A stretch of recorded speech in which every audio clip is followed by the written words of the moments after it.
Dostlar, assalamu alaikum. Бүгін бұйырса Тарауих намаздың бірінші күнін игілікті оқып алдық. Жаратқанның қабыл қылсын.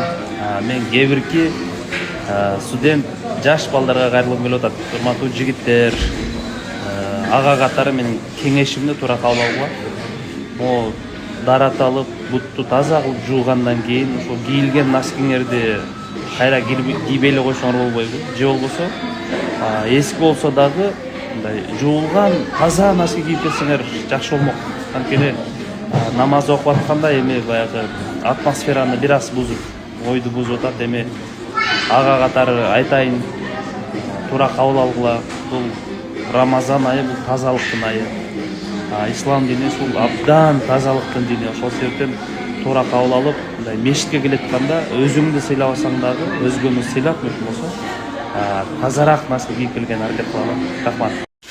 Достор, оозу ачарга тамагым бышпай калды. Бир аз кечигип калдым. Сыртта иш кылыпчы.